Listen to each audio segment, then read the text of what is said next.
Bonsoir et ravi de vous retrouver dans cet avant-journal télévisé du vendredi soir. Ici, vous la découvrez en contrebas, à Saint-Antonin-Nobleval, dans le Tarn-et-Garonne, cité médiévale de quelques 1800 habitants, envahie l'été par des dizaines de milliers de touristes désireux de pratiquer ici de nombreuses activités de plein air, comme par exemple le canoë-kayak dans les magnifiques gorges de l'Aveyron.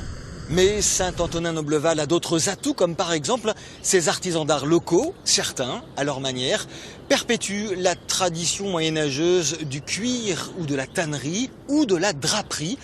Rencontre dans quelques instants, mais d'abord un peu d'histoire sur la cité en compagnie de notre premier invité.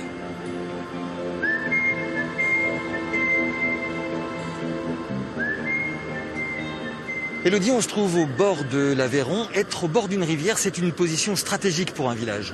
Oui, tout à fait. Ici, en fait, à Saint-Antonin-Nobleval, on est à la confluence de deux rivières. La confluence de l'Aveyron, qui est juste ici, et la Bonnette.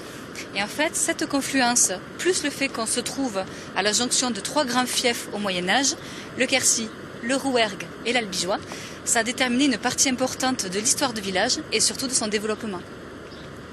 Il y a toujours, ou en tout cas souvent, une légende à l'origine d'un village. À Saint-Antonin, c'est la légende d'Antonin de Pamiers.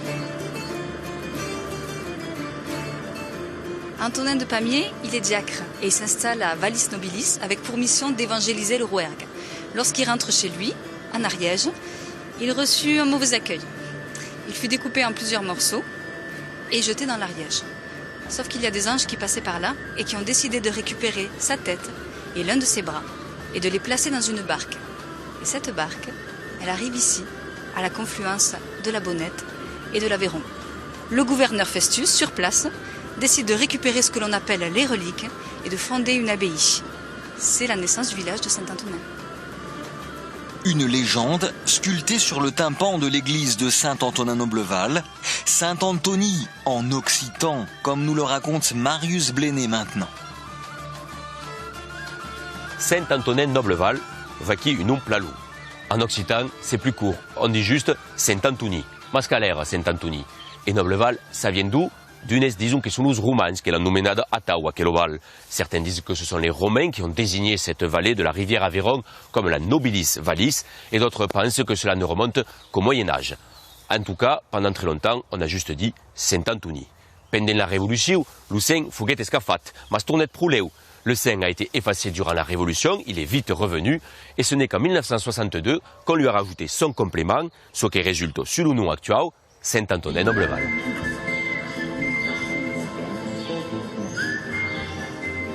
Élodie, trois périodes principales ont véritablement marqué l'histoire de Saint-Antonin.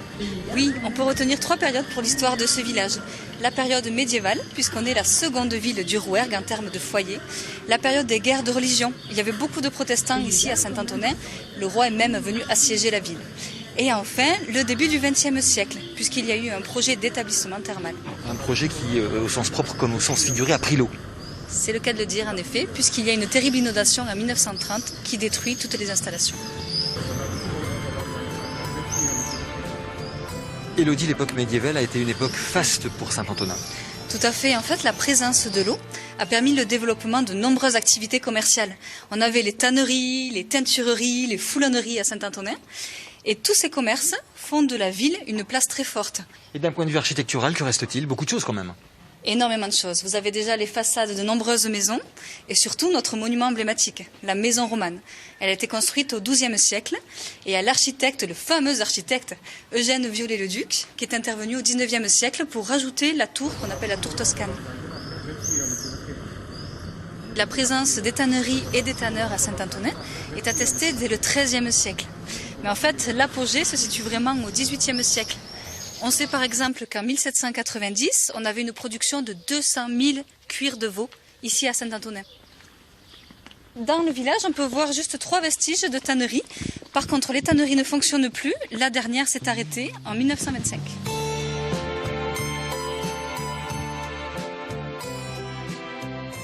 Dans ces bassins trempaient autrefois les peaux de veau. Il y a encore des artisans qui travaillent le cuir à Saint-Antonin et dans les villages voisins. Installée dans le village voisin d'Espinasse, Marie travaille le cuir. Son univers, le médiéval, sa technique, le repoussage. Le repoussage, c'est un cuir qu'on va venir taillader dans une certaine épaisseur et qu'on va venir compresser pour arriver à avoir un relief qui va donner des motifs choisis, des choses qui peuvent sortir un petit peu de l'ordinaire. On peut travailler sur des cartes, des bracelets, des ceintures, ce genre de choses suivant la commande en fait.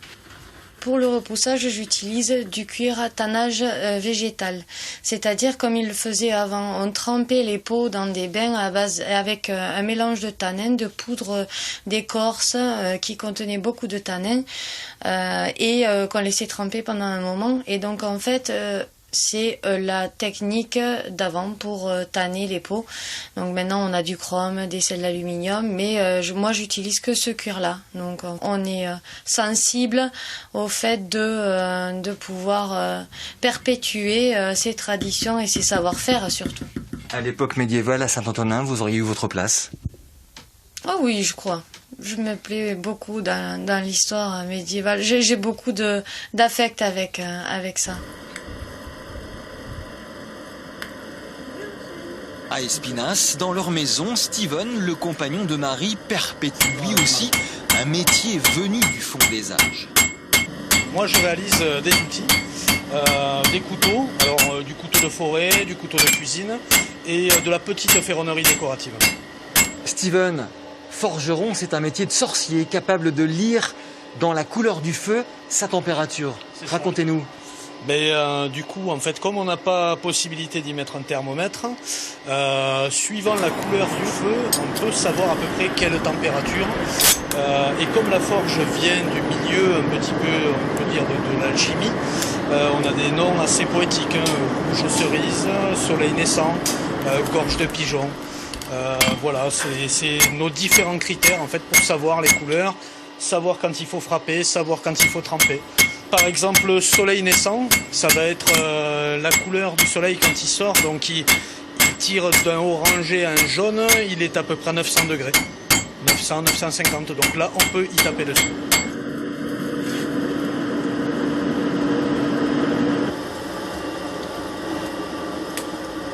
Je pense que c'est une passion en fait, hein. Ça vient, c'est de travailler avec le feu, avec le vent, avec l'eau. Avec les 4 éléments, la terre aussi qui compose la forge. C'est quelque chose qui attire, qui absorbe, ça a un côté magique et puis ça a un côté utile.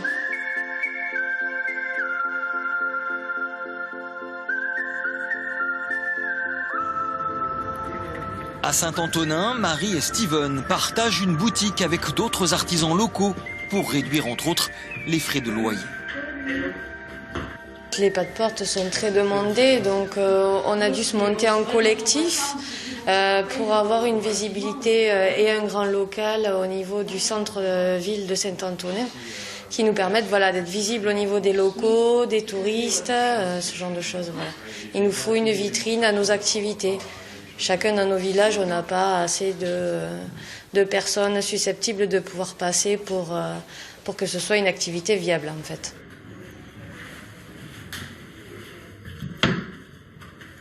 Ça permet tout ce qui est de développer tout ce qui est stage d'initiation, tout ce qui est commande, parce que c'est quand même de l'artisanat que les gens demandent sur mesure. Du coup, oui, quand même, ça nous a fait le penchant en fait de l'abandon des salons qu'on a eu depuis 1 an et demi et du coup, ça a contrebalancé et ça nous a permis de continuer à survivre de notre artisanat.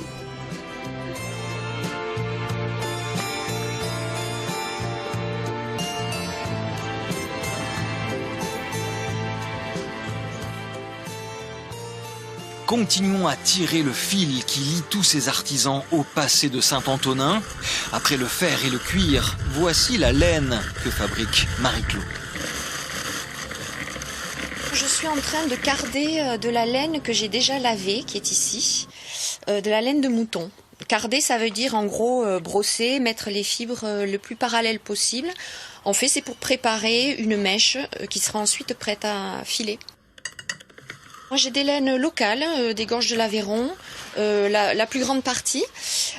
Ici, là, c'est du mouton, ça peut être de l'alpaga, parce qu'il y a aussi des particuliers qui ont des alpagas. Et également, ça peut arriver que je file du chat, le salon de toilettage, qui m'envoie des fourrures de chat à filer. On peut aussi filer du chien, mais moi, ça, je ne l'ai pas encore fait vraiment. Et c'est tout du local, sauf exception. J'aime toucher la laine, et la laine brute telle qu'elle est à l'origine, la voir telle elle nous est donnée, souvent, la plupart du temps, c'est-à-dire à peine tondue, et en faire du fil que des gens vont tricoter parce qu'ils auront le temps. Moi, j'ai pas le temps de tricoter. Ici, je suis en train de filer avec un rouet moderne, très moderne, qui n'a pas le look, je dirais, des rouets traditionnels, mais qui est très, très sympa à utiliser. J'essaye de partager, de montrer ce que je fais. Ça peut être en effet, ici il y a la fête des battages en été, ça peut être la fête à Espinasse, ça peut être les journées du patrimoine au château de Penne. Les gens adorent regarder le rouet, d'ailleurs c'est assez hypnotique, c'est un peu comme le feu ou l'eau. Ça tourne régulièrement et on voit ce fil sortir de cette masse de laine. Eh bien oui, il y a des gens même des personnes d'un certain âge ou des hommes avec le béret et le bâton et qui regardent ça pendant longtemps et qui me disent vous n'êtes pas prêt de gagner votre vie avec ça, parce qu'ils voient bien que c'est énormément de travail. Voilà, il y a un coup de cœur, il y a une sorte de consensus quand même sur la question, ça plaît beaucoup.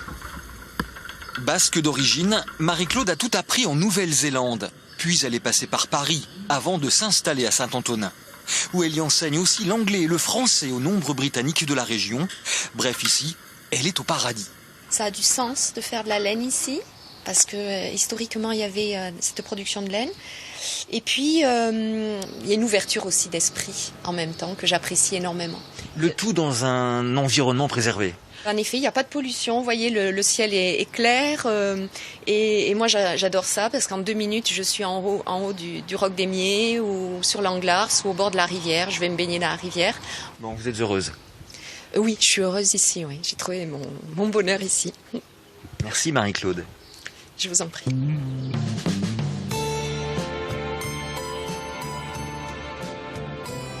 Marie-Claude nous parlait à l'instant d'un ciel clair au-dessus de Saint-Antonin et même à l'abri de toute pollution lumineuse. Endroit idéal pour y installer le refuge aux étoiles, un gîte qui marie chambre d'hôte et astronomie, à découvrir dans quelques instants et pour nos téléspectateurs des éditions locales, à retrouver sur notre site internet France 3 Occitanie.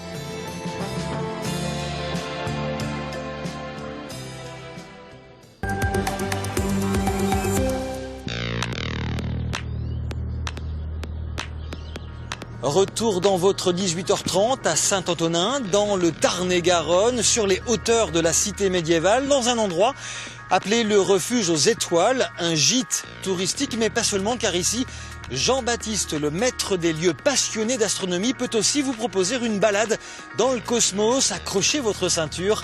3, 2, 1, c'est parti.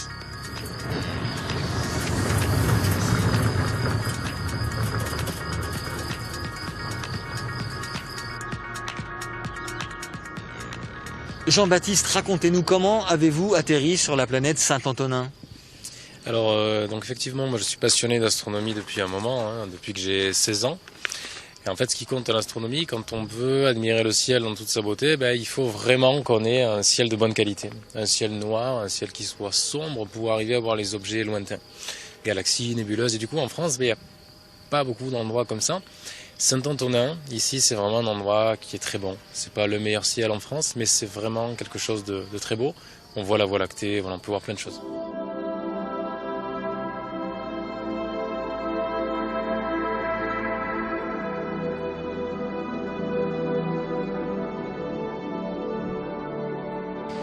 Et donc vous avez décidé de jumeler ces deux activités, chambre d'hôte, gîte et donc astronomie. Racontez-nous, est-ce que c'est compatible finalement?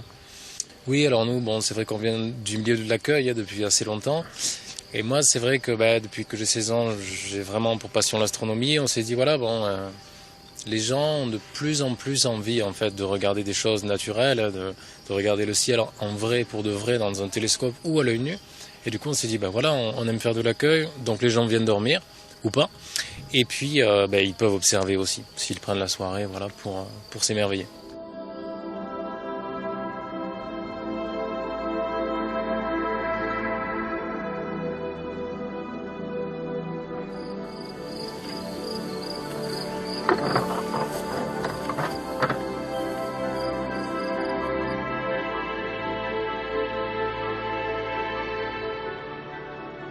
Jean-Baptiste, l'homme envoie beaucoup de satellites artificiels dans l'espace, dans le cosmos, qui parfois peut perturber ce que l'on peut observer pour les astronomes dans le ciel avec ces tout petits satellites. On parle même de trains d'étoiles. Voyez, pour tout comprendre, le reportage qui va suivre.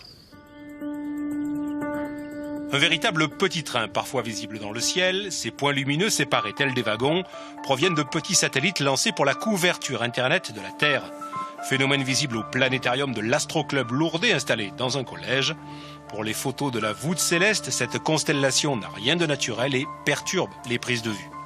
Quand vous êtes en train de prendre une photo du ciel profond ou de Vénus, d'une grosse planète, et que vous voyez ce train spatial qui passe juste à côté de vous, en fait, ça va gâcher complètement la photo, puisque au niveau de la photo, vous allez voir apparaître pas des points, mais des traits, en fait, qui vont se former quand vous allez arrêter la prise de vue, et la photo est gâchée.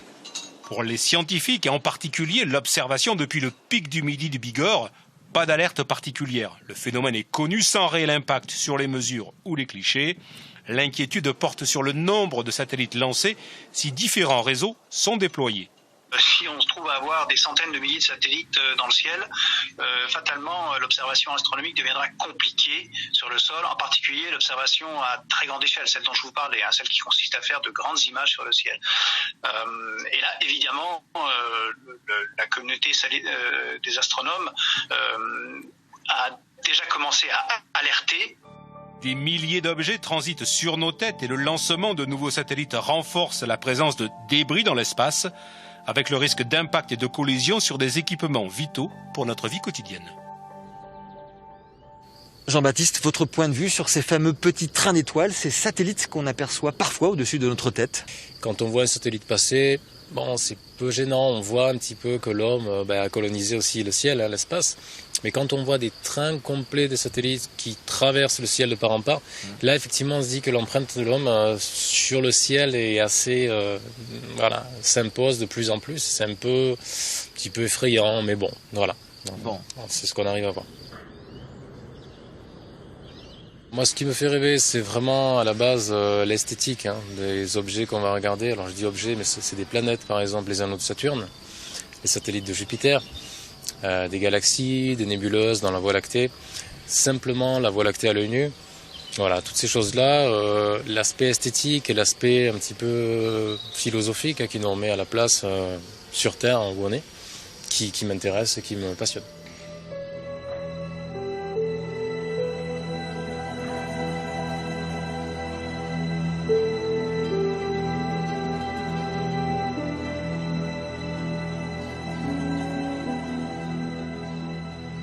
Merci à tous nos invités pour avoir partagé avec nous leurs connaissances, leur savoir-faire et vous l'avez vu, leur passion ici à Saint-Antonin-Noble-Val.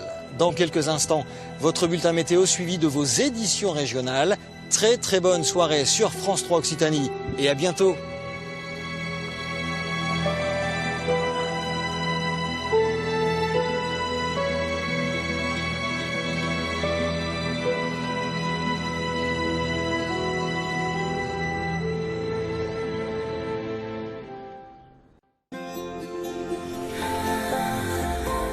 Bonsoir. Les grisailles se reforment cette nuit en Languedoc et elles seront épaisses demain matin, avec quelques gouttes possibles.